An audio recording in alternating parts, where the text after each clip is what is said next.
자, 우리 하나님의 말씀 같이 보시도록 하겠습니다. 이건 아무래도 현대 성경이래 이제 조금 더 이게 실감이 날 것 같은데요. 자, 여기 5절까지 5절까지만 우리 현대 성경으로 먼저 같이 보시도록 하겠습니다. 여호와여, 주님은 언제나 의로우신 분인데 제가 어떻게 감히 주님의 의로우심을 의심할 수가 있으며 주님을 상대로 소송까지 제기할 수가 있겠습니까? 그러나 제가 주님의 의로우심을 어떻게 이해해야 옳을 것인지 여쭈어 보지 않을 수가 없습니다. 왜 주님의 율법을 무시하는 자들이 언제나 이 세상에서 형통합니까? 그들이 늘 성공하는 이유가 무엇입니까? 그토록 배신하며 사는 반역자들이 왜 언제나 안전하고 평안하게 살아갑니까? 그들이 뿌리를 내리고 자라서 번창하고 많은 열매까지 맺는 것은 주께서 그들을 심으셨기 때문이 아닙니까?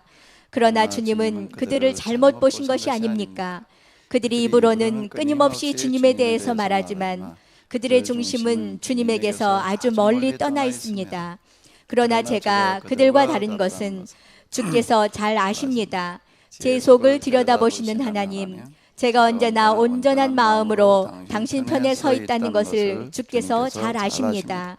그러므로 그들을 양떼처럼 끌어다가 도살할 날을 따로 예비해 두소서. 도대체 이 땅이 언제까지 더 슬퍼해야 하며 들녘의 모든 풀이 말라 죽어야 옳습니까? 이 땅에 사는 사람들이 흉악하기 때문에 온갖 짐승과 새떼도 멸절해 가고 있습니다.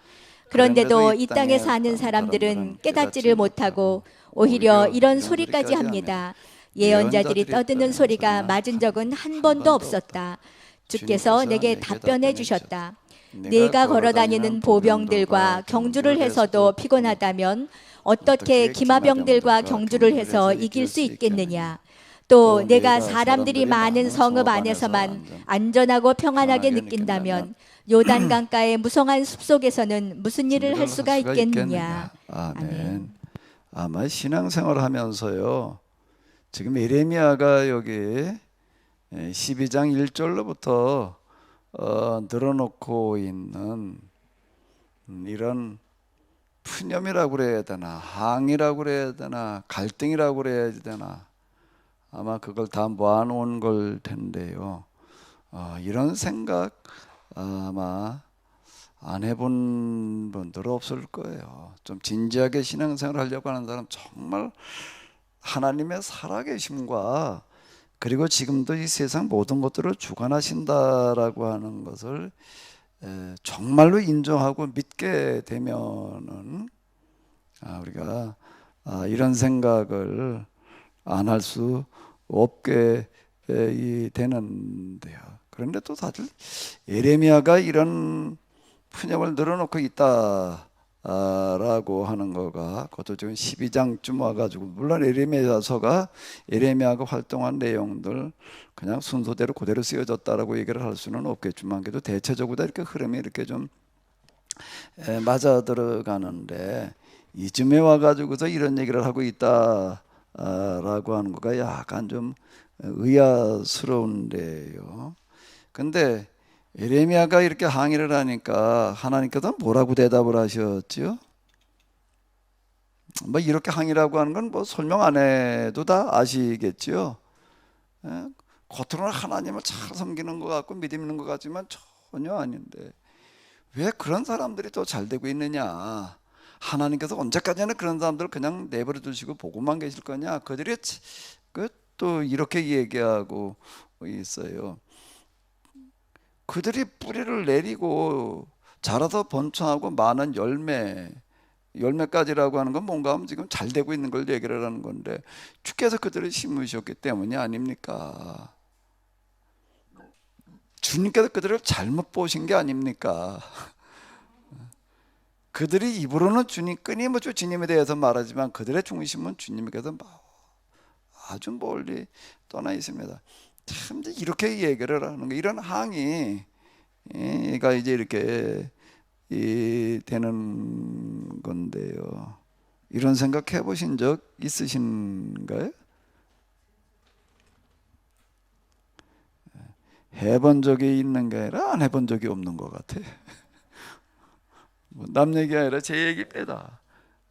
저도 이런 생각 많이 하게 되죠. 그런데 이제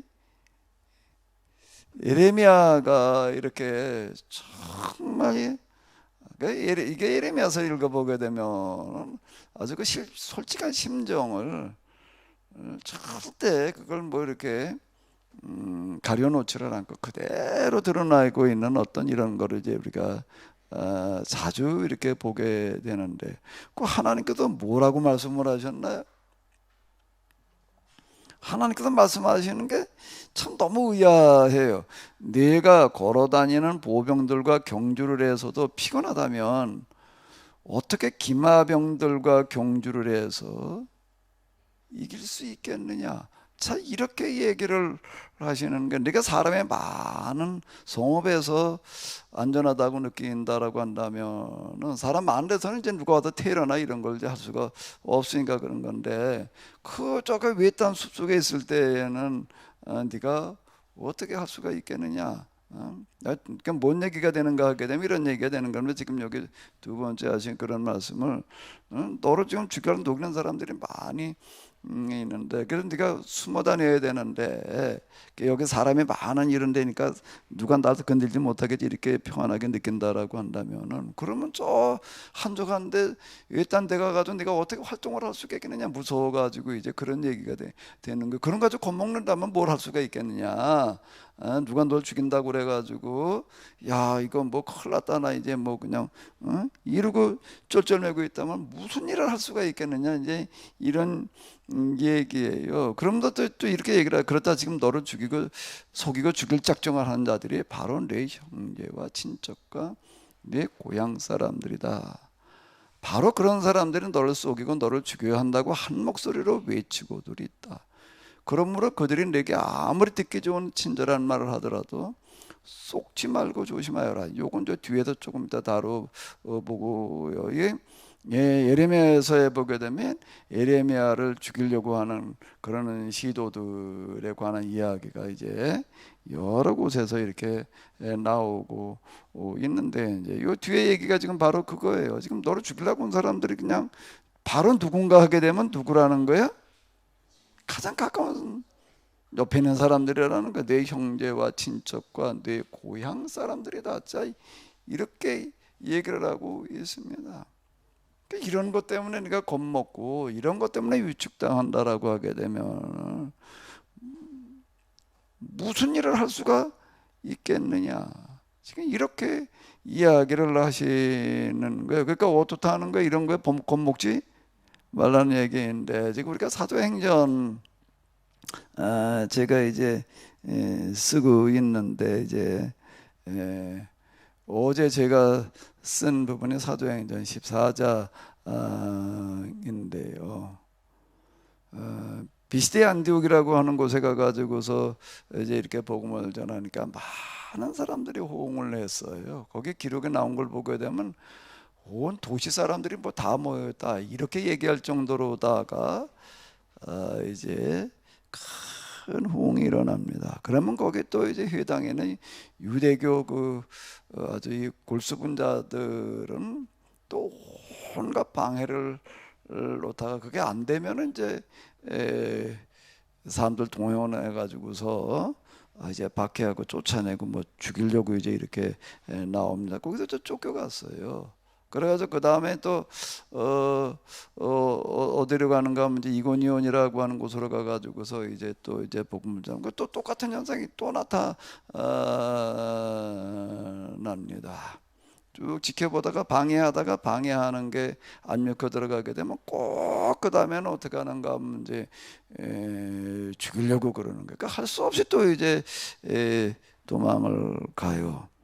이제 아주 그 지경까지 있다가 갑니다. 그 전에 미리 도망가는 경우가 없고, 죽이려고 그러면 이제 할 수 없이 딴 데로 가고 이제 그러는데, 루스드라라고 하는 곳에 가가지고서 또 이렇게 복음을 전하는데, 거기서는 한 날 때부터 걸어본 적이 없는 그런 안전뱅이가 그 자리에서 낳고 뭐 이제 그런 일이 일어나고, 그러니까 이 사람들이 저 안디옥에서부터, 비스디아 안디옥에서부터 루스드라 여기 있는 사람들이 몰려와 가지고 저 비스디아 안디옥이라고 하는 곳에서부터 루스드라까지 오는 데는 거리가 한 열흘 거리예요.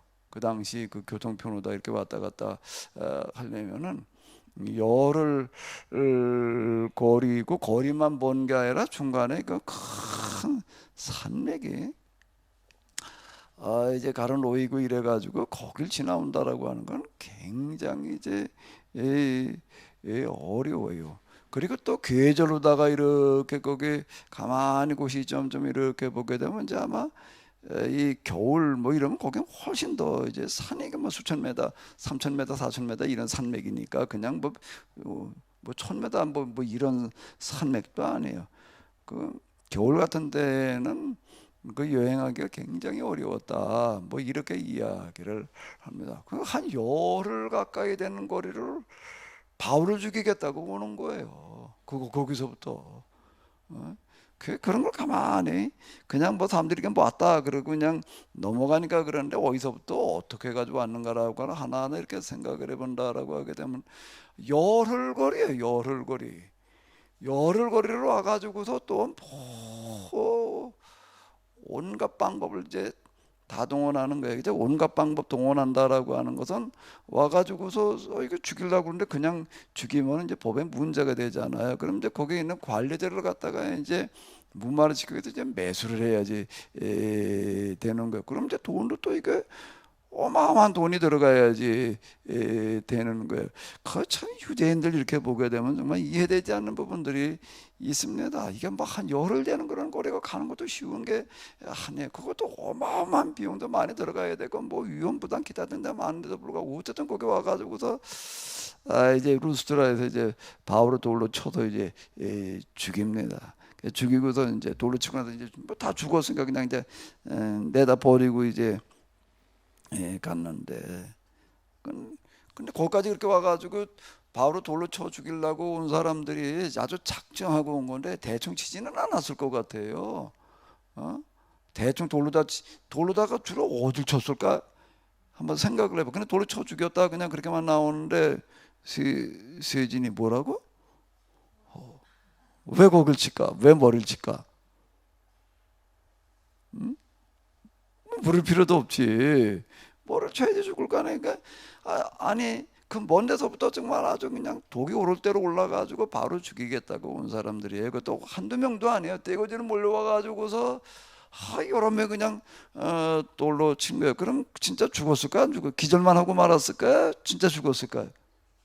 그 사람들이 보고도 기절한 거고 진짜 죽은 걸 구분하지 못할 만큼 그렇게 그냥 대충 치지는 않았을 거. 그때. 근데 이제 어쨌든 죽지 않고 살아났다, 이제 이렇게 나와 있습니다. 죽지 않고 살아났다는 것뿐만 아니라 친 게 머리만 치지는 않고 여기저기 막 돌로다 그냥 뭐 진짜 아주 그냥 대그로 쳤을 텐데 뭐 어디 뭐 다치거나 부러지거나 그러지도 않은 것 같아요. 왜 그래? 그 다음날 또 한 60km 걸어가는 걸 보게 되면은 뭐 휠체어 타고 갔다는 얘기도 아닌 것 같고 그런 거 같아요. 어쨌든 좀 하나님의 은혜가 아니고서는 이게 설명이 안 되는데요. 이런 테러를 두려워하지 않는 사람들이 진짜 있는 것 같아요. 내가 돌이켜놓고 생각을 해봤습니다. 어제 내가 그걸 쓰다가요, 야, 내가 이런 상황이 된다면 난 어떨 것 같아요? 저는 겁이 많아가지고요, 아예 가지를 않아. 난 못 갈 것 같아, 앞만 봐도.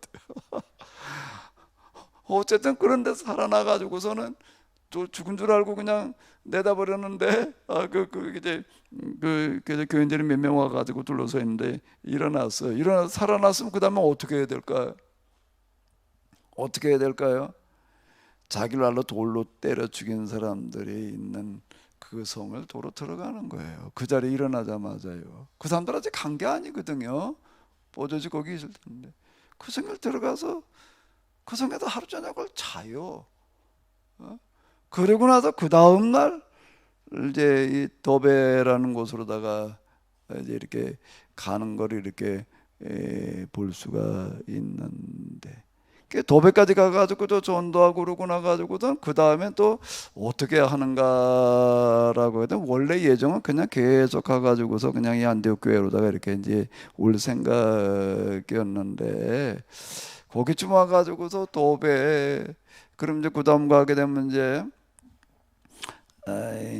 이제 안디옥 쪽으로다가 이제 가까워지게 안디옥 교회 본래 갔던 수리 안디옥 교회 쪽으로다가 이제 이렇게 파송된 그런 교회 쪽으로 가까워지게 이렇게 되는데요. 거기까지 가가지고서 뭐라고 얘기를 하는가 하면 다시 돌아가야 되겠다 그러는 거예요. 나를 이렇게 때려 죽일 정도로다가 이러고 있는 걸 보게 되면은 지금 각 지역마다 세워진 그 교회인들도 똑같이 지금 박해를 하고 있을 텐데 그냥 갈 수가 없다 그래가지고 돌에 맞아 죽었던 어디로 가는가 하면 루스드라로 가고 가가지고 거기 또 이제 그 교인들 가가지고서 어쨌든 신앙생활 잘하고 여러 가지 어려운 문제들 여기 굴하지 말고 신앙생활 잘해라. 그러고 이제 거기 또 지도자를 뽑아놓고 가는 거예요. 이제 그걸 장로 이렇게 얘기를 하는데 그러고 가는. 그 다음에 또 어디로 가는가 하게 되면 또 그 다음 또 이근영 다 죽이려고 그랬던데요. 거길 가가지고서 잠깐 밤에 있다가 그냥 갔다 이 얘기가 아니에요. 잠깐 있다가 갔다 그 얘기가 아니라 거기 가가지고서 또 활동을 하다가 가는 거예요.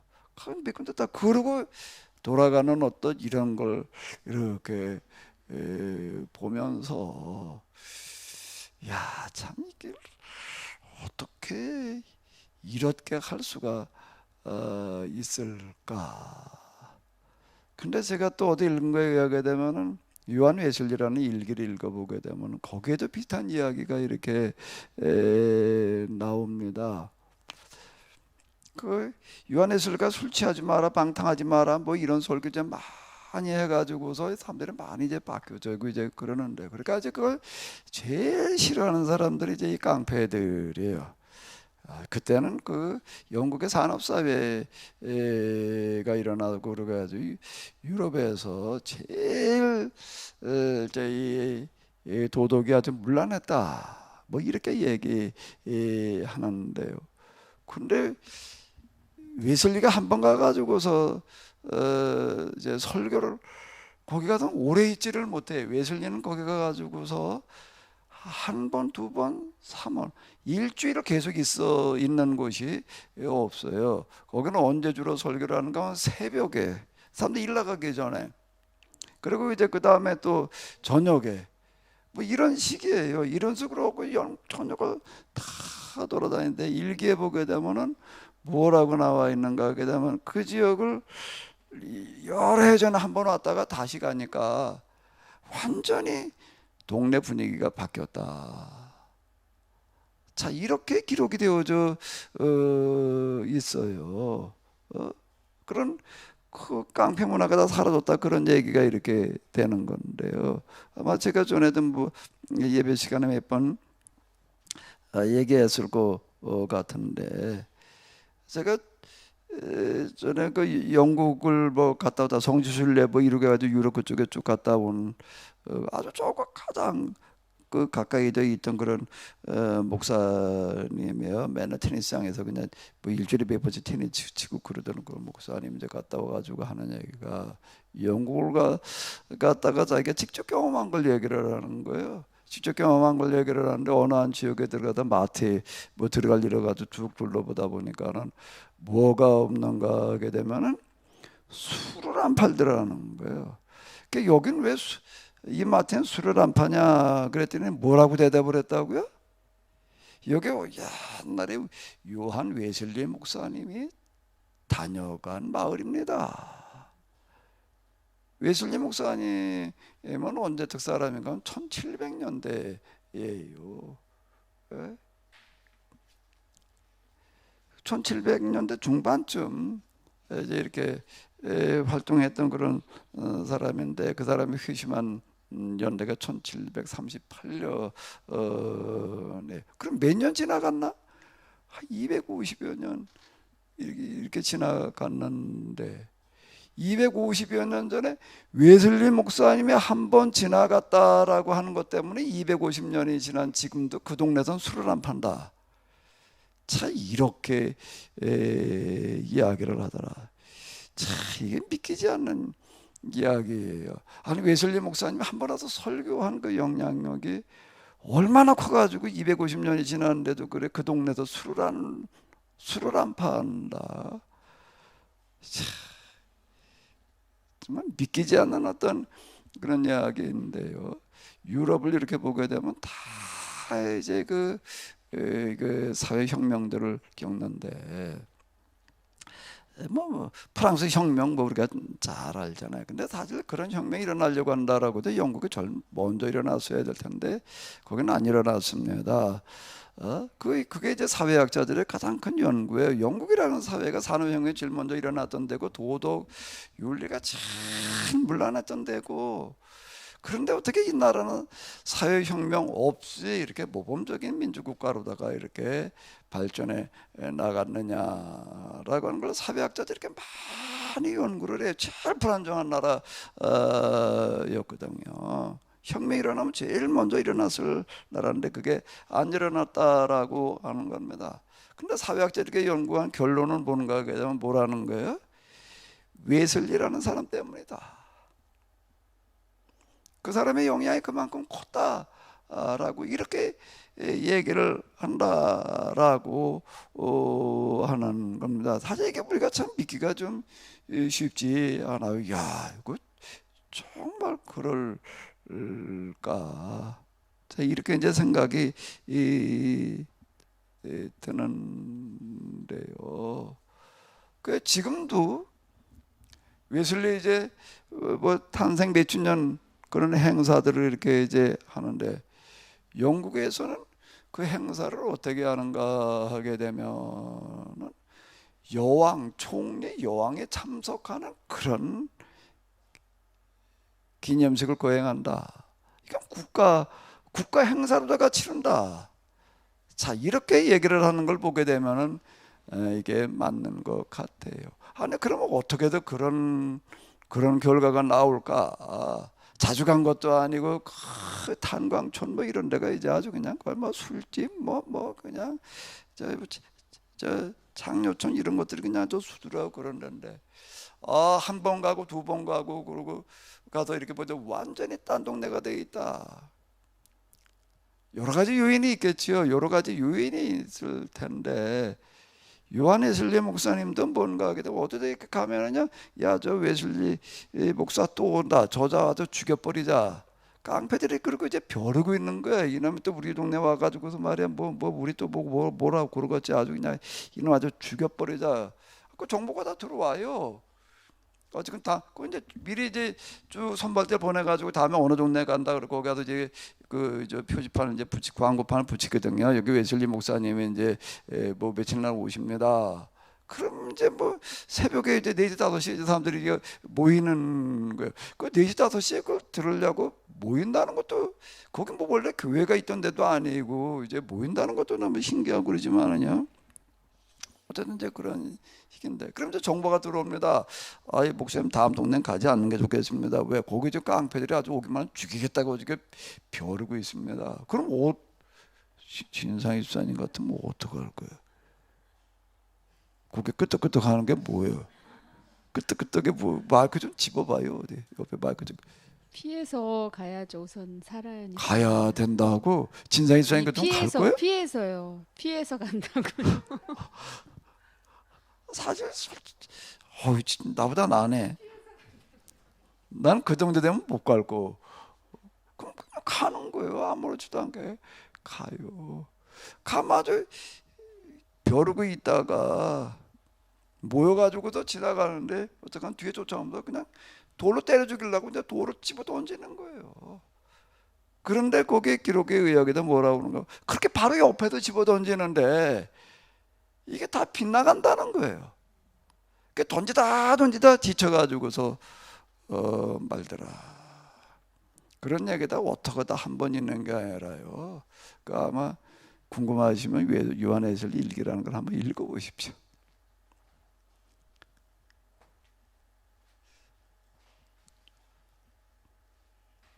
그런 거 뒤에서 던지는데 휙 날아가는 게 보이는 거예요. 아무렇지도 않게 걸어가.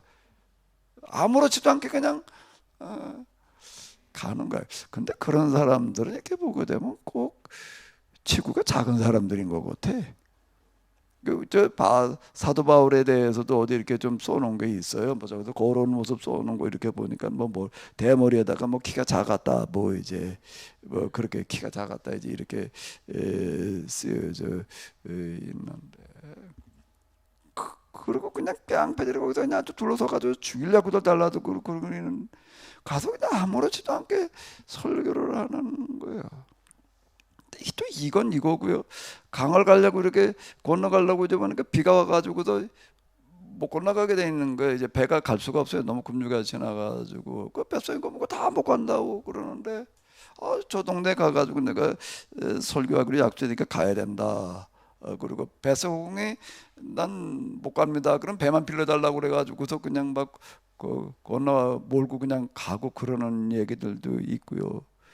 그리고 또 다 여기 끝나고 나서 그 다음 동네까지 가니까 또 이걸 걸어가야 되는 거예요. 이제 말을 타고 다녔는데 말을 타고 가다가 말이 지쳐가지고 어떻게 했다고요? 이제 못 가는 거예요. 말이 주저앉아가지고. 그럼 어떻게 해야 돼?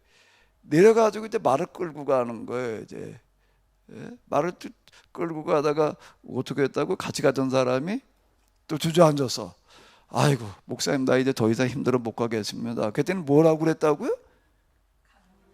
그때 이 웨슬리 목사님이 한 80 가까이 됐을 때 얘기예요. 80 가까이 됐을 때 얘기예요. 근데 그 웨슬리 목사님보다 훨씬 어려, 한두 살 어린 것도 아니야. 훨씬 어리다는 거 이상하지. 60대 목사님, 60대, 요즘 60대하고 그때 60대하고는 달라요. 이게 1700년대 60대는 요즘 60대하고는 다르잖아요. 또 목사님 더 이상 뭐 땅이 찔퍽 가면 생각을 해봐요. 그건 뭐 빗 맞고 그냥 그러고 걸어가는데, 이제 힘들어 더 이상 못 가겠습니다. 그때는 뭐라고 그랬다고 거기다가요? 감리교 목사가 이걸 가지고 힘들다고 그러다니. 그리고 그냥 그러고 갔다. 그러니까 어떻게 한 번 갔는데 그 동네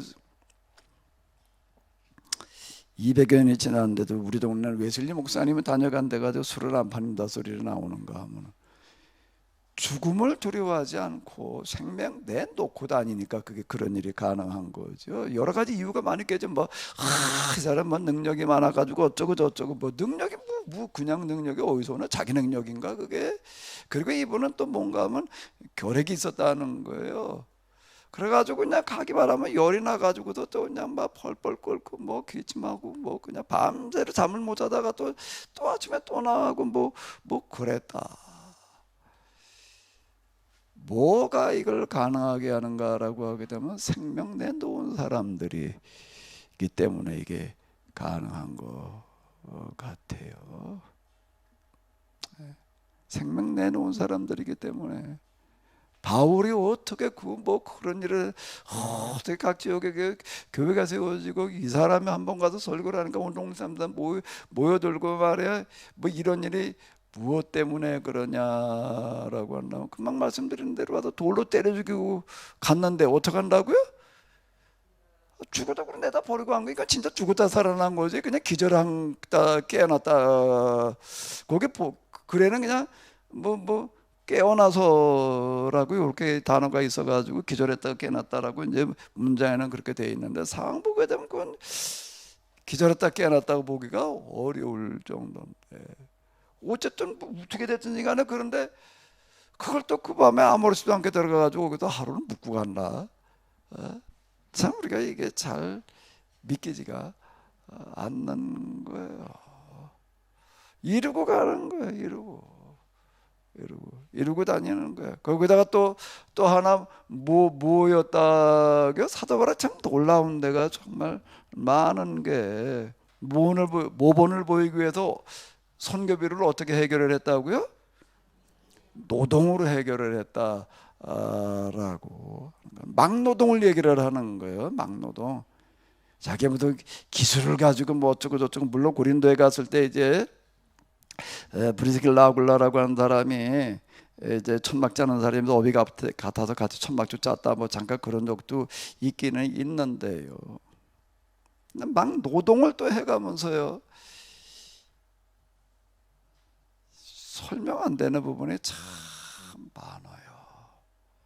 어떻게 해서 그런 신학이 나오고 바울에게서 어떻게 해서 그렇게 많은 지역에 선교가 되고 바울로 말미암아 기독교가 가능했다라는 평가가 나오는가라고 한다면은 이런 것 때문에 그런 것 같아요. 정말 아예 죽음을 아무렇지도 않게 생각을 하고 아예 난 예수 그리스도를 위해서 죽기로 작정을 했다. 차 이르고 나가니까 이게 가능한 이야기이지요. 오늘 우리는 좀 어떤가? 뭐 바울처럼 우리가 할 수는 없겠지만은 그냥 난 그 전에도 이제 그 사도행전 그리고 바울서신 할 때에도 그 준비할 때에도 제가 이제 그래 제일 부담스러웠습니다. 세미나 제가 뭐 이거저거 뭐 거의 다 이렇게 했는데 그냥 뭐 좀 어렵다. 야 이건 어떻게 해야 되지? 이렇게 부딪히는 부분들이 이제 제일 어려운 거를 얘기를 한다라고 하게 되면 시편이었어요. 시편은 이걸 뭘 어떻게 해야 될지를 모르겠는 거예요. 이거를요. 감이 안 잡혀요. 그 시편 책을 갖다 읽어봐도 그렇고 주역의 대학원 할 때는 시편 가지고 박사학위 받은 분은 직접 여기 이제 오시게 해가지고서 이제 좀 그분한테 강의도 듣고요. 제가 질문을 많이 했습니다. 그분한테. 왜?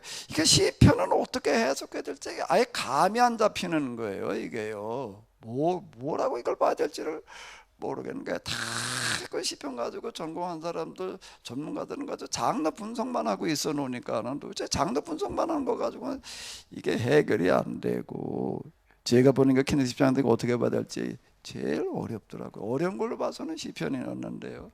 부담스러운 거, 야 이건 내가 할 수 있는 게 아니다.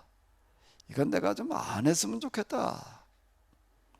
이렇게 느껴지는 건 뭔가 하게 되면은 사도행전 중에서도 바울과 관련되어진 그런 부분 그리고 그의 그 서신들을 이렇게 다룰 때였어요. 그걸 왜 그렇게 부담스러운가 하면 가만히 이 사람 하는 말은 뭐라고 그랬네 하고 어쩌고 저쩌고 이렇게 해볼 수가 있겠지만은 하나 행동을 보니까 이건 나하고는 너무 달라. 너무 달라가지고 내가 좀 이렇게 뭐 같이 흉내도 따라가 보고자 하시고 할 만하다고 느껴지지를 않는 거야. 이건 아예 내가 바울 시대에서 내가 동역자 돼가지고 같이 다닌다. 이거는 생각도 못 했겠더라고요. 내가 만약 그때 있었다라고 한다면은 뭐 실라 디모데 뭐냐으로 바울하고 같이 전도를 다닐 수가 있었을까? 나는 어림도 없겠더라고. 이건 도대체 바울을 따라다니려면은요 죽을 각오하지 않으면 안 되는 거고, 그렇게 또 뭐 하지 않으면 안 되는 거예요. 그러니까 중노동을 해가지고서 내가 선교비를 벌어들이지만 않으면 안 되는 거예요. 그리고 이게 도대체가 뭐라고 그래야 되나, 체력이 따라가기가 어려울 것 같아. 이 사람도 움직이는 걸 보고 아까 웨슬리 목사님이 뭐라고 그랬다고요? 밤새도록 그냥 비 맞으면 철벅철벅 그러면 말도 가다가 지쳐가지고 못 가가지고서 그냥 말을 끌고 그러고 가다가 이제 더 이상 못 써가겠습니다. 주저하니까 뭐라고 그랬다고요? 감리교 목사가 이걸 가지고 힘들다고 그래. 내가 그 구절 때문에 그거 읽은 날에 여기 기도하러 왔다가요, 감리교 목사가 이걸 가지고 힘들다고 그러다니라는 그 구절 때문에 내가 평소엔 여기서 11시쯤 되면은 산에서 기도하다가 일어나 내려가는데 일어나 갈 수가 없는 거예요. 무슨 소리가 자꾸 들려가지고서 감리교 목사가 말이야 그걸 기도라고 하고 있다니. 이렇게 얘기하는 거 같은 거예요. 내가 감리교 목사가 말이야 그걸 기도라고. 가만히 내 꼬리들 들고 이걸 뭐 기도로, 이게 뭘 기도야. 그냥 와서 그저 앉아서 시간이나 그냥 보내. 아유 왜 시간이 이렇게 안 가나. 이거 뭐 시간을 들이다 보고 그냥 뭐 이제 뭐 이러고 있어지. 가만히 보니까 뭐 이걸 내가 목회라는 것도 아니고 기도라는 것도 아니고 난 아무것도 아니더라고 이게요. 그러니까 내려갈 수가 없는 거야. 그래가지고 내가 이제 그날은 아마 한 2시 넘어서 한 3시쯤 돼가지고 내가 이제 가는 거 같아. 집에 가서 이제 그래도 좀 뭐 또 누웠는데 누워서도 이게 잠을 잘 수가 없는 거예요. 야 웨슬리 목사님 그 나이가 그렇게 많은데도 교력 때문에 그냥 열이 뭐 그냥 펄펄 끓어가지고 뭐 밤새도록 잠도 한 잠도 못 자고 그런 날이 수두룩한 거야. 그 일기에 써놓은 걸 이렇게 보게 되면요 편하게 단잠 잤다 그런 이야기가 거의 없어. 밤에 잠 못 잤다 맨 이런 얘기. 아니 이게 도대체 난 또 뭐 그래도 뭘 와가지고 또 누워가지고 이걸 뭐 잠자겠다가 누워있다는 것 자체가 이게 도대체가 이게 말이 안 돼. 허게 이걸 누워 있어야 될지 일어나야 될지 이게 참 고민스럽더라고요 그날은요. 그리고 이제 또 아침에 또 이제 새벽에 기도하러 갔어요. 이제 기도하러 이제 그때 교회에서 이제 아침에 새벽에 교회 나가도 혼자 기도할 때 기도하러 나가가지고서도 참 이건 내가 이게 뭐 목사 맞나 말이야. 뭐 나하고 달라도 이렇게 다른 사람도 있을 수가 있나. 하루 종일 감리교 목사가 그걸 가지고 힘들다니 이 구절이 떠나지를 않는 거예요 이게요.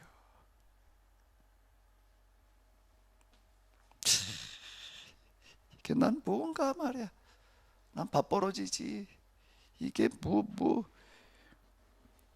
그리고 그냥 하루를 보내다가 오후 한 2시 좀 넘었을 때인 것 같은데 어디 길을 걸어가는데 어땠다고요? 그날은 오전부터 이제 얘기하는데 그리고 그냥 혼자 견딜 수 없는 심정.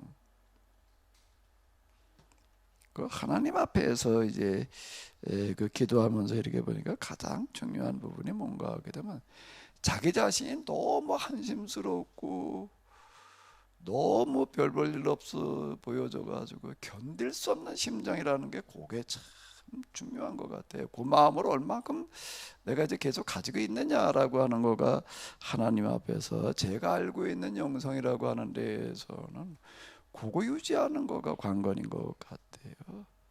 그 책 읽으면서 그 전날 그리고 그냥 그러고 있다 보니까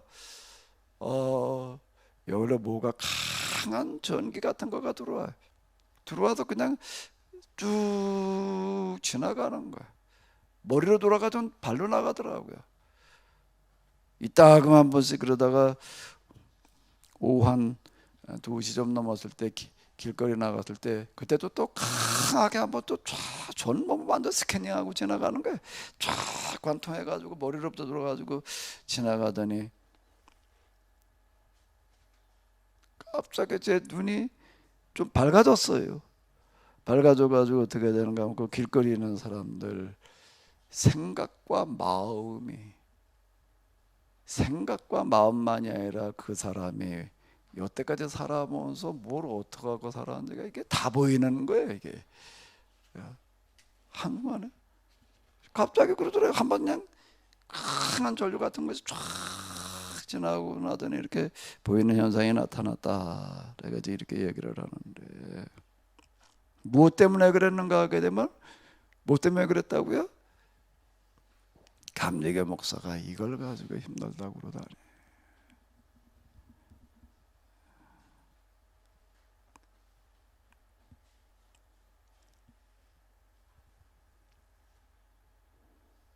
예미야가 나가서 얘기를 해보니까 뭐 귀담아 들어주는 사람도 없고 인정해주는 사람도 없고 보아하니 겉으로는 그냥 뭐 어쩌고 저쩌고 하지만 속을 들여다보니 맨 엉터리들이고 가짜들이고 그런 사람만 수두룩한데 그 사람들이 잘 되고 있는 거예요.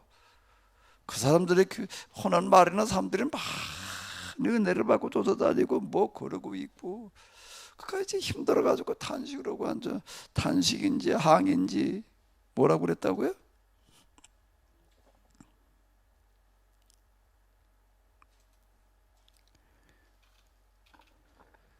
여호와여 주님을 언제나 의뢰하시는 분인데 제가 어떻게 감히 주님의 의로우심을 의심할 수가 있으며 주님을 상대로 소송까지 제기할 수가 있겠습니까? 주님을 상대로 뭐요? 근데 내가 또 소송 좀 걸어야 되겠다는 거예요. 내가 주님의 의로우심을 어떻게 이해해야 할지 내가 여쭤보지 않을 수가 없습니다. 왜 주님의 율법을 무시하는 자들이 언제나 이 세상에서 형통합니까? 그들이 늘 성공하는 게 무엇입니까 말이야. 그토록 배신하며 사는 반역자들이 왜 언제나 안전하고 평안하게 살아갑니까? 그들이 뿌리를 내리고 자라서 번창하고 많은 열매까지 맺는 것은 주님께서 그들을 심으셨기 때문이 아닙니까? 주님은 그들을 잘못 보신 게 아닙니까? 이러고 소송을 제기하는 거예요. 그랬더니 뭐라고 얘기를 하셨다고요? 내가 걸어다니는 보병들과 경주를 해서도 피곤하다면 어떻게 기묘병들과 경주를 해서 이길 수 있겠느냐, 이렇게 얘기를. 내가 죽음을 두려워한다면은 뭘 할 수가 있겠냐. 지금 너를 죽이려고 하는 사람들 수두룩한데 그러면서 지금 얘기해 주시는 거예요. 여기 지금 이렇게 보게 되면은 너를 속이고 지금 너를 속이고 죽일 작정하는 자들은 바로 뭐 이렇게 얘기를 하는데요. 그런 구절들이 여기 말고도 이제 몇 군데에 있습니다. 이게 예레미야를 죽이려고 그러는 이야기들이요. 몇 장에 되는가 하면 11장에도 가게 되면은 있어요.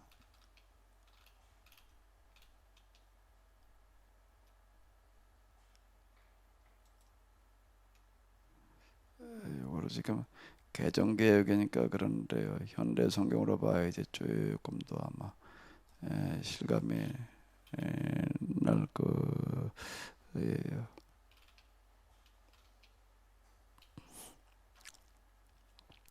여호와께서 친히 내게 알려주셔서 이제 나도 그들의 음모와 계획을 알게 되었다. 나는 마치 반항할 줄도 모르는 도살장으로 끌려가는 순진한 양과 같이 나의 대적들이 나를 죽여 없애기 위하여 온갖 궁리를 다 하고 있는데도 나는 아무것도 모르고 있었다.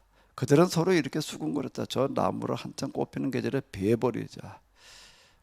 이제 이러고 지금 이제 계획을 세웠다 말이에요. 이런 얘기가 지금 여기도 나오고 있고, 여호와께서 아나돗 사람들에 대하여 내게 일러주셨다. 내 고향 아나돗 사람들은 너를 죽일 목적으로 이렇게 떠들고 있다. 네가 무슨 예언자나 된 듯이 거들먹거리고 함부로 여호와 이름까지 들먹이면서 떠들고 다니는 것을 즉각 중단하여라. 그렇지 않으면 우리 손으로 직접 너를 죽여버리겠다 말이야.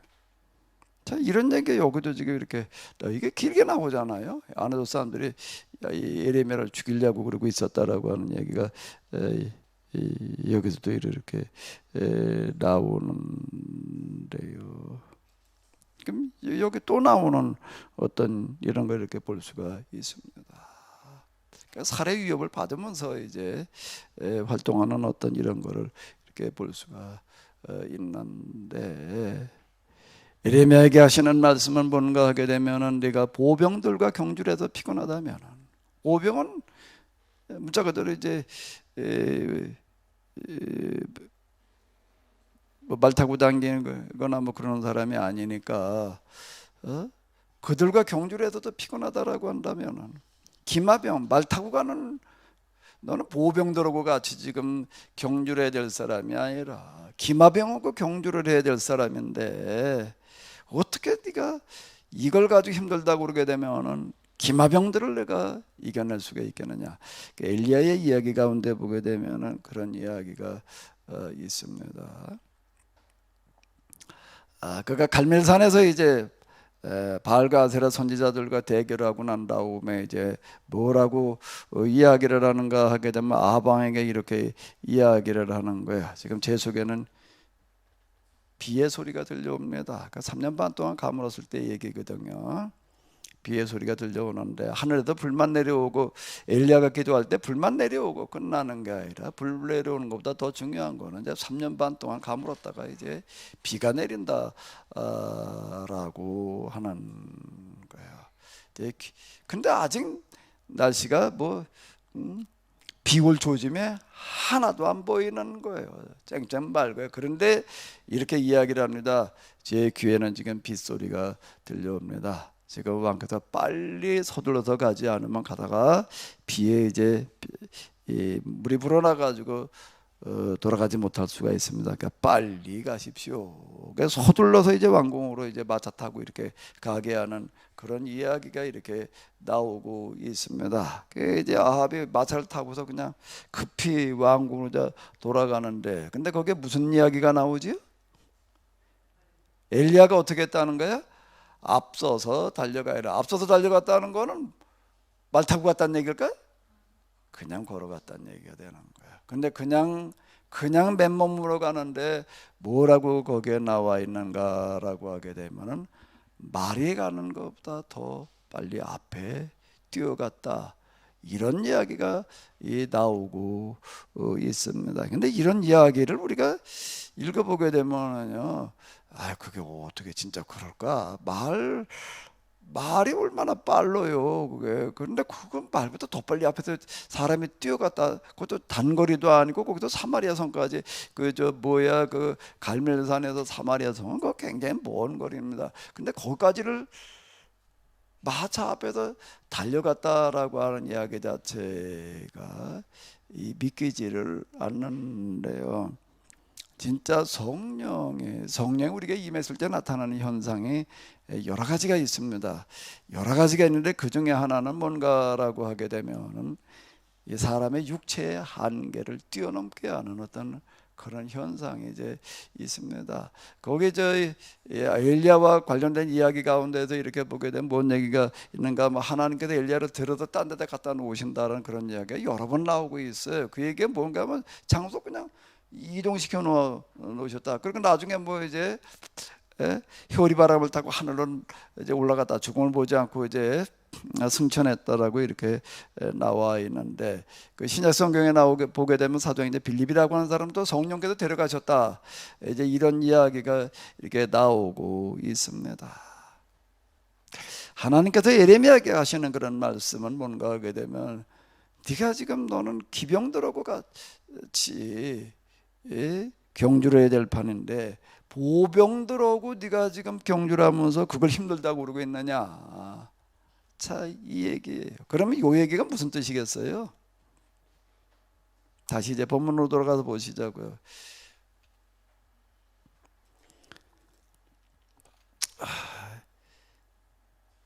지금 에레미야가 뭐 때문에 힘든가 하게 되면은 이 나라가 지금 망하게 된 거는 그 예언자들 때문이다라고 이렇게 얘기를 하는 거예요. 예언자들이 뭐라고 이야기를 하는가 하게 되면 이 땅에는 전쟁도 없고 재앙도 없고 평안하다라고 이렇게 얘기하는 바람에 사람들 그걸 다 믿게 돼 버려 가지고 그렇게 됐다라고 이렇게 이야기하는 구절이 어디 이렇게 있어요. 그들 때문에 지금 나라가 이렇게 망하게 생겼다라고 이렇게 이야기를 하는 건데, 근데 그리고 그 다음에 거기만 얘기를 하고 있는 게 아니라 또 뭐라고 그러는가 하면 백성들은 또 어떤가 하면 그런 예언자들의 말을 더 좋아한다 라고 지금 이렇게 얘기하는 구절이 여기 어디 이렇게 나오는 건데, 바로 이제 예레미야가 지금 힘들어하는 부분이 뭔가 하게 되면은 바로 이걸 가지고 푸념하는 게, 왜 그런 자들이 이렇게 잘 되고 있느냐 말이지. 이것 때문에 힘들어하는 어떤 이런 건데요. 그래서 하나님께서 지금 하시는 그런 말씀은 뭔가라고 하게 되면, 내가 보병하고 경주라도 힘들다고 그런다라고 기병하고 해가지고서 내가 어떻게 이길 수가 있겠냐. 무슨 뜻일까요? 이 얘기가요. 얘기가 무슨 뜻일까요? 보병하고 지금 경제로 힘들다 그러고 있을 때냐? 네가 지금 넌 기병하고 말 타고 가는 사람 보고 네가 경주를 해가지고 더 이겨야 될 텐데 이게 무슨 얘기예요? 무슨 얘기가 되는 거죠? 에레미야가 지금 여기다 투덜거린 게 뭐 때문에 투덜거린 거라고요? 고지 예언자들의 말은 잘 먹혀 들어가는 거예요. 사람들이 다 그거 가지고 은혜 받았다 그러고 물어다니네. 이게 도대체가 이게 이럴 수가 있습니까? 지금 그 얘기거든요. 그거 가지고 저 지금 여기 지금 항의를 한 거라고요. 그들이 잘 된 이유가 어쨌든 하나님께서 심은 오셨으니까 그런 거 아닙니까? 혹시 하나님 잘못 보신 거 아닙니까? 지금 이러고 나오는 건데.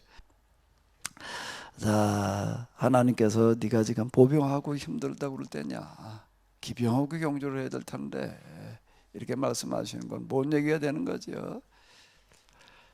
네가 지금 전하는 그 메시지가 어떤 메시지인데라는 얘기가 되는 거야. 내가 너를 통해서 하는 그런 메시지가 지금은 먹혀 들어가지 않는 것 같고 지금은 아무런 힘이 없는 것 같지만 어떻다는 게 보병하고 싸워서 경주에도 이겨야 된다는 얘기는 뭔 얘기가 되는 거지요? 이런 모든 것들을 이것뿐만이 아니라 이 세상의 모든 죄악들을 다 해결할 수 있는 그런 말씀이고 네가 또 해야 될 일이 그런 일인데 이 이야기가 되는 겁니다. 근데 네가 지금 이런 거 가지고 힘들다고 그래 해야 되겠느냐? 그러면서 그 다음 얘기가 무슨 얘기가 되는가라고 하게 되면 살해 위협을 알려주시는 거예요. 지금 그 정도가 아니라 지금 너를 죽이려고 지금 그런 사람들이 바로 누군가에게 너 가장 가까운 사람들인데 이 얘기를 알려주신다라고 하는 건 무슨 얘기가 되는 거예요? 이런 걸 내가 두려워하지 않아야 될 터인데 그러니까 하나님의 말씀을 선포한다라고 하는 거가 참 쉽지 않은 거예요. 이 말씀을 전하다가 당하게 된 어려움이라든지 기타 등등에 대해서 어떻게 생각을 해야 된다고요? 지금 제가 아까 바울 예를 들었어요. 바울 또 누구와 같아야 된다는 거예요? 웨슬리 같은 사람들이 해야 된다라고 하는 거예요. 그러니까 제가 이게 바울을 가지고 뭐 이걸 세미나라고 책을 쓰려는 걸 이거 굉장히 부담스럽다는 얘기는 어렵다는 얘기하고는 좀 달라요. 어렵다, 이건 너무 어렵다 이렇게 느껴지지는 않아요. 너무 어려도 뭔 얘기인지 잘 모르겠다. 시편은 내가 굉장히 어려웠어요. 그거요. 정말 이건 어떻게 접근해 들어가야 될지 감이 안 잡혀가지고 정말 어려웠던 거고 사도행전이라든지 바울 신학 좀 만만하지는 않아요. 근데 이거 어려워서 무슨 얘기인지 이해를 못하겠다 이게 아니라 이건 내가 다룰 수 있는 게 아니다. 왜? 내가 이걸 가지고 뭐 어쩌고 저쩌고 뭐 바울이 뭐 돌 맞아 죽었다가 그리고 일어나서 뭐 어디로 갔다 그거 쓰는 거야 가지고 그거 뭐 별거야 그거 말로 하는 거야 그거 뭐 있을까 그냥 말하고 끝나는 거 아무것도 아니지만은 근데 그걸 내가 말을 하려면은 사도 바울이 이러이러했다라고 내가 그걸 쓰려면은 어떻게 해야 되는 거예요 내가요? 그냥 뭐 그런 얘기 남 얘기 있으니까 그냥 쓴다 그러고 끝나야 될 얘기인가 이게? 내가 좀 그 비슷해져야지 뭐라고 그럴 거 아니에요? 나 이게 도무지 난 따라가 볼 방법이 나는 없다고 보여지는 거예요. 설교가 힘든 거는 성경을 해석하는 게 힘든 거는 어려워서 힘든 부분도 있습니다. 정말 어떤 게 이해가 안 돼가지고 이게 뭔 얘기인지 모르게 되는 경우도 있어요. 근데 그거는 사실 그 다음 얘기고 2차적인 문제이고요. 1차적인 문제는 뭐라고요? 내가 말하는 거고 일단 행동까지 다 따라가는 거 이거 참 쉽지라는 얘기인데요. 내 마음이 거기 같이 따라가 줘야 될 거 아니에요. 이게 참 어려운 이야기인데, 제가 이 기도하는 과정을 거치기 이전에는 사실 이런 거 가지고 심각하게 고민도 안 해봤고요.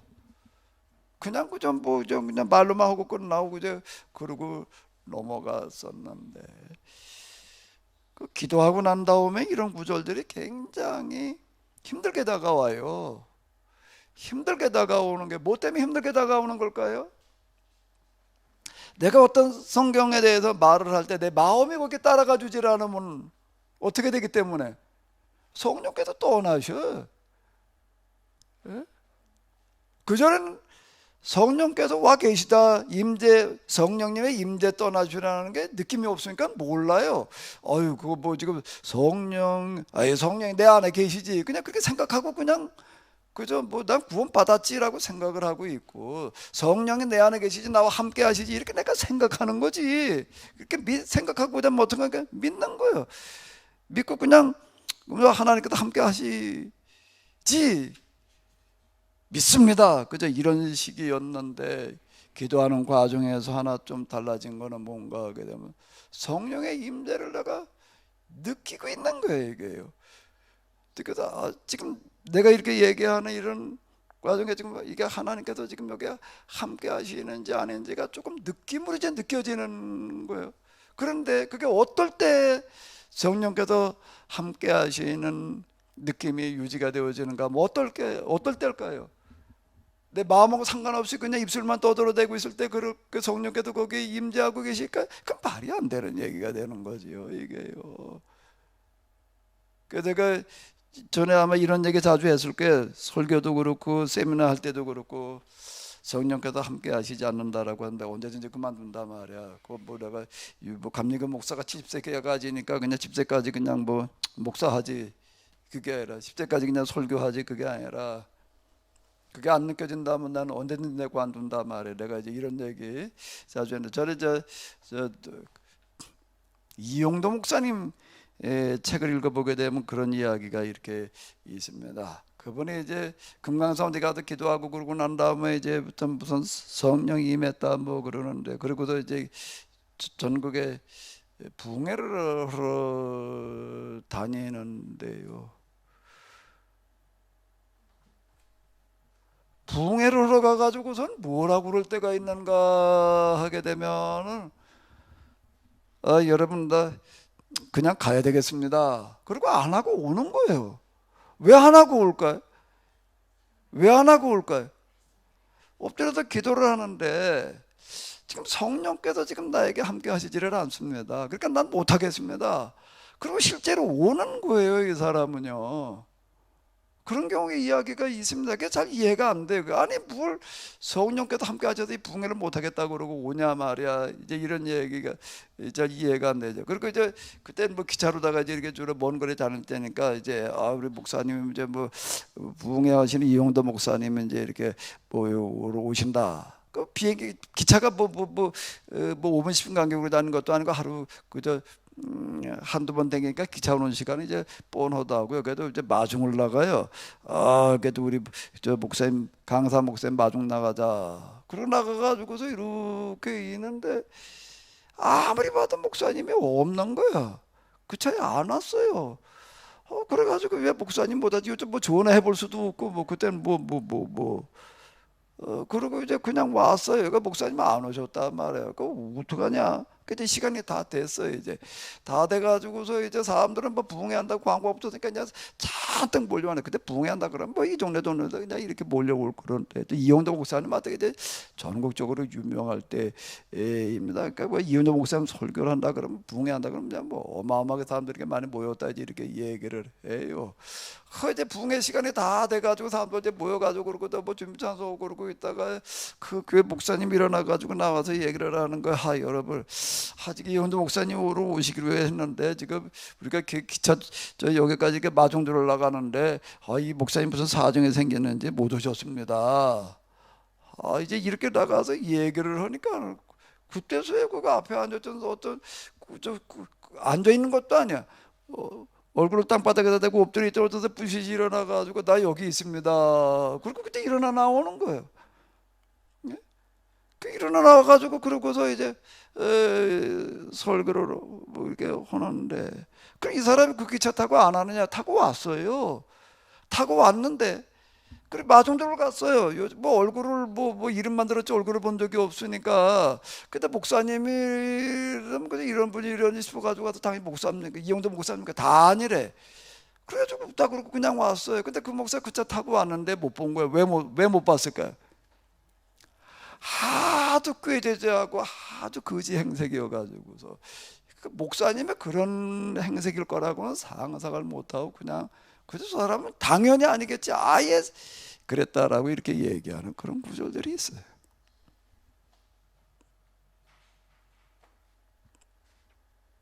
성령의 임재가 느껴지는 사람이 있고 안 느껴지는 사람이 있는 것 같아요. 제 경험으로 놓고 보니까 그저 그냥 나 혼자 떠들 때가 있었고, 그래도 지금 어쨌든 내가 잘하든 못하든 그래도 여기 지금 하나님께서 그래도 내 마음속에 떠나지 않고 계시다라고 느껴지는 어떤 그런 상태가 이제 있는 건데요. 근데 하나님께서 내 안에서 떠나지 않고 임재 계시려고 하게 되면 내가 최소한 가져야 될 마음 자세와 어떤 행동 기준이라는 게 있는 거 같아요. 당연히 그럴 거 아니에요. 예? 당연히 그렇지. 그 뭐 하나님하고 상관없이 내가 생각하고 있고 마음 먹고 있고 행동하고 있는데 하나님 그냥 그거에 계속 머무르 계실 일은 없는 거고. 그러니까 제가 이 바울 서신을 가지고 얘기를 할 때는 굉장히 난 부담스럽더라 말이야. 이건 도무지 내가 뭘 어떻게 해볼 수 있는 사람으로 느끼지를 않아요. 근데 사실 예레미야를 읽어 내려가면서도 마찬가지예요. 내가 이렇게 예레미야처럼 내가 한평생을 눈물로 살 수가 있을까?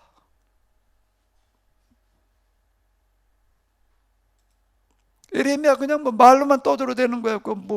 뭘 못하겠어요. 어쩌고 저쩌고 뭐라고 얘기를 할 수가 있겠죠. 근데 예레미야라는 사람은 어떤 사람이었는데요? 자, 한번 읽어보도록 하겠습니다. 나는 맞아 죽고 칼에 찔려 죽은 내 백성을 위하여 밤이나 낮이나 울었으면 좋겠습니다. 제 머리는 오직 물주머니가 되고 또 제 두 눈은 눈물의 샘이 되었으면 차라리 실컷 울기나 하겠습니다. 이게 예레미야인데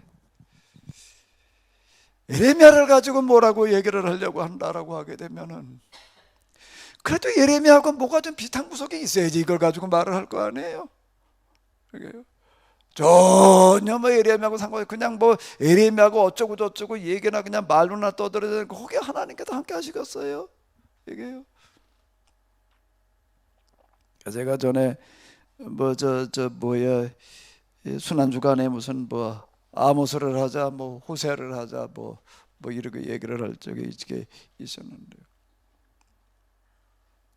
제가 어느 성경 본문을 가지고 얘기를 하자 그럴 때는 나는 일단 뭐부터 생각을 하는가라고 하게 되면 과연 이걸 내가 말할 수 있나라는 것 중에는 뭔가라고 하게 되면은 내용에 대해서 뭐 어쩌고 저쩌고 뭘 내가 알고 있는가 그것도 물론 중요해요.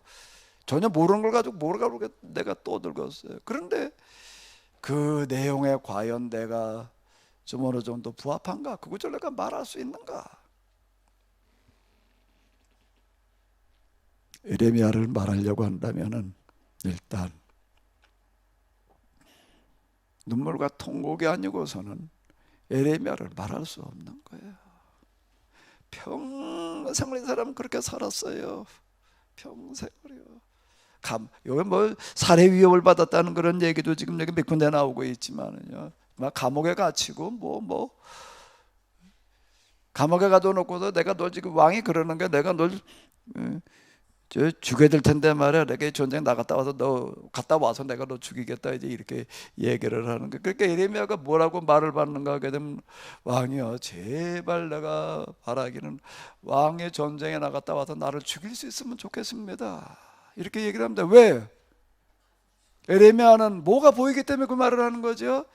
당신 이번 전쟁에 나가면 못 옵니다. 왜? 죽기 때문에. 하나님께도 지금 당신을 치려고 지금 저 군대를 보냈는데 거기다 살아올 수가 없습니다. 지금 그렇게 얘기를 하는 건데, 근데 제발 살아와서 날 좀 죽이십시오, 이렇게 얘기를 하는데,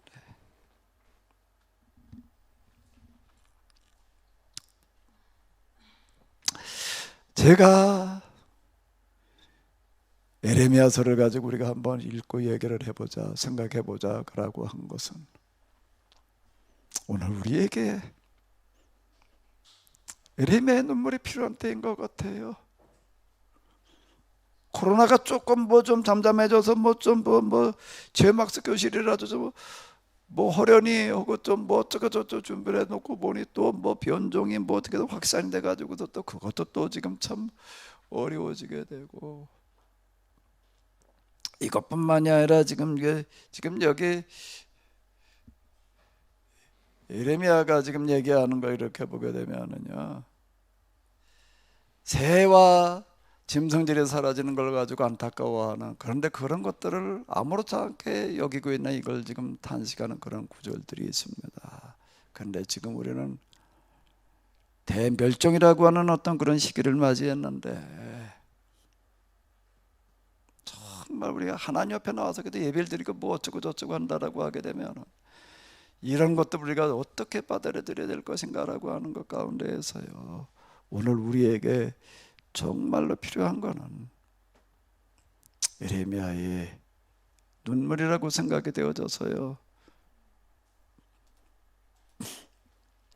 눈물이라고 생각되어져서 정말 통곡하면서 우리가 한번 돌이켜봐야 될 때가 아닐까. 이것 때문에 제가 예레미야를 가지고 좀 생각해 보자고 그런 겁니다. 우리가 정말 교회 나오기 싫어서 안 나오는 게 아니라 자, 못 나오고 있는 거잖아요. 그러니까 다음 주부터는, 내일부터잖아요. 이제 뭐 4단계라나 뭐 이래가지고서 뭐 지금 우리 저 나도 군포시에서 또 여기 저 문학과에서 이렇게 보내온 뭐 공문이 있습니다. 그 뭐 교회 예배는 그냥 오직 비대면만 가능하다. 방송 요원 외에는 전혀 일절 참석이 안 된다. 뭐 이렇게 이제 이야기를 합니다. 그러니까 방송 요원은 그럼 뭐 규정이 몇 명까지인지 그건 아직 정확하게 뭐라고 얘기할 수가 없어서 그간 얘기하지 못하니까 나중에 또 구체화되어지게 알려주겠다. 방송 요원이 얼마까지인지는 지금 얘기가 안 되고 있지만은 이제는 뭔 얘기가 되는가 하게 되면 일반인은 이제 다음 주부터는 지금 우리가 속회별로다가 지금 모이던 것도 지금 이제 못 모인다, 이런 얘기가 이렇게 되는 건데, 방송 송출하기 위해도 나오는 사람 몇 명 이외에는 나올 수 없다, 이렇게 지금 이제 공문이 이렇게 오고 있는데요. 참 안타까운 얘기죠.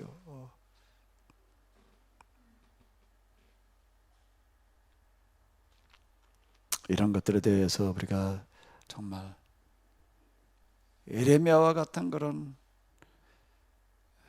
눈물, 그 눈물이라는 게 무슨 눈물일까요? 뭐에서 나오는 눈물이지요? 뭐에서 나오는 눈물일까요? 이스라엘이 망할 것들이 망할 게 보이니까 거기서 안타까워서 나오는 눈물일까요? 그런 안타까움에서 나온 눈물이죠. 근데 그 눈물이 그러면은 어떻게 해서 그런 눈물이 나올 수 있을까요? 자기 책임감이라고 하는 것에서 나오는 거예요. 참, 이건 전적으로 내가 잘못한 건데, 나에게 책임이 있는 건데, 거기에서부터 나오는 겁니다. 그게 없는데 무슨 하나님의 눈물이 어디서 흘러나와요? 그 책임감이 없는데 어떻게 죽음을 두려워하지 않고 무엇을 어떻게 움직일 수가 있겠어요? 사도 바울은 뭐라고 얘기를 하는가 하면, 내가 모든 자에게 빚진 자다. 빚진 자라고 하는 이야기로다가 사도 바울은 이걸 설명을 하고 있는데, 코로나 사태 그리고 재정이 모양이 되는 것에 대해서 우리는 얼마나 스스로 책임을 통감하고 있는가. 그리고 책임은 책임인데 뭔가 할 수 있는 게 없는 거예요. 여기에도 뭐가 나오는가 하면 안타까움이 나오는 거고, 견딜 수 없는 심정이 나오는 거고. 통곡을 하게 되어져 있습니다. 그 안타까움과 그 통곡과 그 눈물이 곧 하나님의 안타까움과 탄식과 눈물이고요. 그 마음에서부터 나오는 말이 곧 하나님의 말씀이 되는 건데요. 그 말씀이 오늘 우리 시대를 살리게 될 줄로 믿습니다. 우리 예레미야서 그저 읽어나가는 걸로 듣는 걸로 끝나지 마시고 예레미야의 마음과 그 눈물이 곧 우리 모두의 것이 되시기를 바랍니다. 하나님, 오늘도 저희들이 참으로 코로나라고 하는 환경 속에서 방송으로 이 예배를 드리고 있습니다. 어떻게 하면 좀 코로나로부터 내가 좀 면해볼까? 코로나의 어려움 속에서 난 뭘 좀 어떻게 좀 하나님께 도와주셔서 일이 좀 잘 돼 볼까? 이런 생각에 빠져 있지 않게 하여 주시옵소서. 예레미야처럼 나라의 멸망 앞에서 책임을 통감하며 뭔가 할 수 있는 일이 없음을 가슴 아프게 여기며 통곡하며 먼저 눈물 흘리는 자 되게 하여 주시옵소서. 하나님의 눈물이 메말라버린 우리 모두를 용서하시고 하나님의 마음과 하나님의 눈물이 내 눈에서 떠나지 않게 하여 주시옵소서. 하나님의 눈으로 세상을 바라볼 수 있게 하여 주시옵소서. 그리고 눈물 흘리며 말할 수 있게 하여 주시옵소서. 그 눈물이 보이고 모였을 때 이 대멸종을 막을 텐데, 코로나를 물러가게 할 터인데, 새로운 세상이 열려질 터인데, 그런데 이 안타까운 예배를 드리면서 눈물이 메말라 있는 우리를, 내 마음은 딴 데가 있는, 집중이 되어지지 않고 온갖 상념만 오고 가고 있는 우리를 용서하여 주시옵소서. 내 마음은 하나님과 멀어져 있으면서 도움과 횡수만 바라고 있는 우리 모두를 불쌍히 여겨 주시옵소서. 이제는 우리 주 예수 그리스도의 은혜와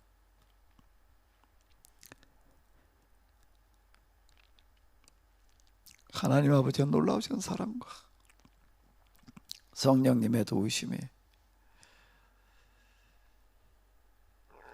예레미야가 흘렸던 그 눈물, 그 심정, 안타까운 마음으로 저희들 가운데 임하여 주시옵시기를 간절히 축원하옵나이다.